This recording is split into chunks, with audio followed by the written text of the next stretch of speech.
Today, WorldDenver talks to Ted Galen Carpenter. Mr. Carpenter is Senior Fellow for Defense and Foreign Policy Studies at the Cato Institute.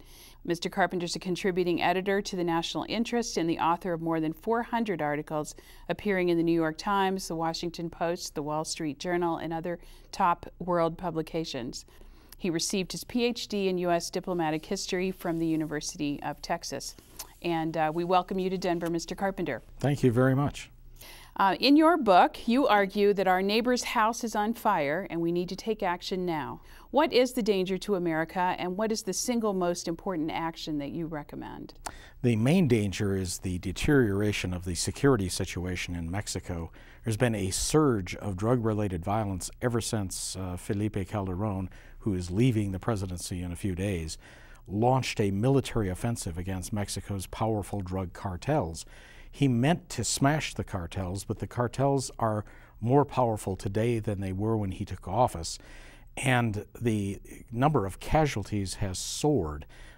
Somewhere close to 60,000 people have died of drug-related violence during his 6 years in office. That is a tremendous surge. That violence is starting to spill over the border into the United States, but in some ways even more worrisome, it's spilling over to a greater extent into Central America. That region is now back on Washington's security radar in a way that it has not been since the end of the Cold War. And what is the single most important action that you recommend that the U.S. would take? The United States needs to take action to defund the Mexican drug cartels. The cartels get at least $35 billion a year from drug trafficking. Some estimates, again, as high as $60 to $65 billion. The latter is about 5% of Mexico's gross domestic product, to give you an idea of the scope of this industry. Because it's illegal, the profit margins are enormous, up to 90% of the retail price of drugs. And given the billions of dollars, quite literally, available to the cartels, that gives them enormous financial resources to bribe, intimidate, or kill opponents in Mexico, and they have done all of those things with a great deal of enthusiasm and effectiveness. So how do we defund the cartels? The only effective way to do that over the long term is to end the prohibition strategy with regard to drugs. Prohibition did not work for the United States with regard to alcohol during the 1920s. It has not worked any better in the better than 4 decades now that we have waged the war on drugs declared in 1971 by President Richard Nixon. It has simply led to corruption, to needlessly ruined lives, to a soaring death rate in our neighbor to the south. And the choice is not between whether people are going to use drugs. Some people are always going to use drugs. The issue is whether we're going to have that trade in the hands of legal businesses or whether we're going to enrich the most violence-prone criminal organizations. Our current strategy does the latter. As I'm sure you know, states of Colorado and Washington voted in this recent election to legalize marijuana for recreational use. We've had the Mexican ambassador to the U.S., Arturo Saracon, here as a speaker in Denver. He and President Calderon both say legalization is the wrong answer. And how do you respond to that? I think the best response is to say, we've tried your way. We have tried your way under various administrations in both countries for better than 4 decades. It has not worked. It has had a horrible array of side effects both in the United States and in Mexico and other drug source and drug transiting countries. It's time to try something else. Former President Fox of Mexico, in fact, wrote the foreword to my book. And he recognized after he left office that the strategy he had embraced was simply not the correct strategy. And he recommended, as have a number of other former heads of state, that we move away from the drug war. Now, there's a range of opinions. Should we go entirely to legalization of all drugs, which I think we have to do if we're going to smash the cartels?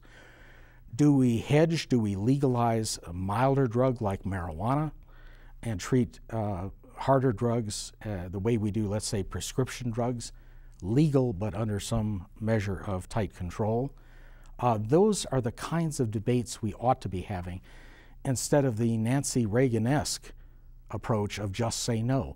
That hasn't worked either.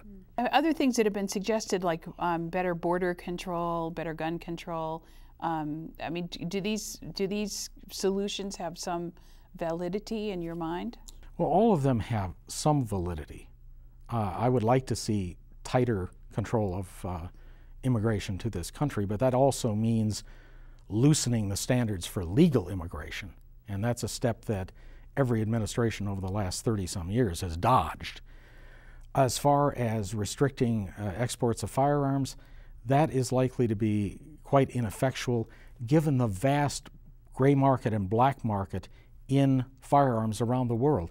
Mexico's drug cartels don't need to get guns from the United States. They can get them, in some cases, from the Mexican Army's own depots, but certainly from Central American arsenals, from a vigorous black market in firearms from various parts of the world.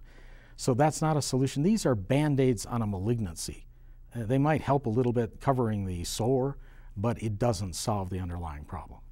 Some people have said that if this violence continues at the current rate, that Mexico could actually be a failed state. That is a possibility, but it's still very much a long shot. Mexico is not on the brink of becoming another Somalia or Yemen or Afghanistan in the early 1990s. But the risk of Mexico becoming a failed state is significantly greater than it was 10 years ago, 5 years ago.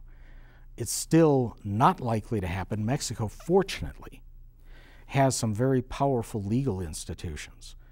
The Catholic Church, the major political parties, 3 powerful, well-organized political parties, a sizable legal business community. And all of these are not about to just lie down and let the cartels win. So the danger of Mexico becoming a failed state, while it exists, is a relatively remote danger. It's a much greater danger in Mexico's neighbors to the south in Central America. There are indications that the cartels already control between 40 and 50% of territory in both Guatemala and Honduras, that they exercise effective control. The central governments in those countries do not. So, and the legal institutions in those countries as barriers to the cartels are much, much weaker than they are in Mexico. So President Obama and President-elect Enrique Pena-Nieto met yesterday for the first time. 2 newly elected presidents with a lot of energy. What changes do you think they might make in this cross-border war on drugs? My expectation is the changes are not going to be very great.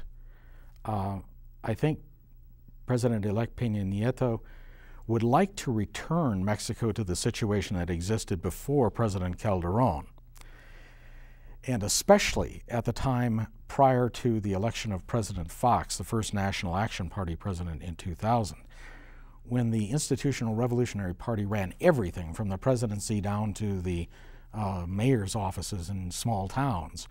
And that was an implicit deal with the cartels of that time, that the Mexican government would not interfere unduly with their trafficking to the United States. They would respond, of course, to Washington's pressure and have well-publicized drug raids on occasion, but that would just be a normal cost of business for the cartels, as long as the cartels kept violence within bounds. That's the deal that had broken down from the late 1990s up to the start of Calderon's administration, and really broke down under President Calderon. I think President Pena-Nieto would like to move back toward that implicit arrangement, but Mexico is a much more complex place today, politically, socially, economically, and I have doubts whether that kind of arrangement can be restored. It's good to see President Obama paying attention to this issue. Yes. After all, in the foreign policy presidential debate between President Obama and Governor Romney, Mexico never came up. There was not a single solitary word about the drug violence in that country.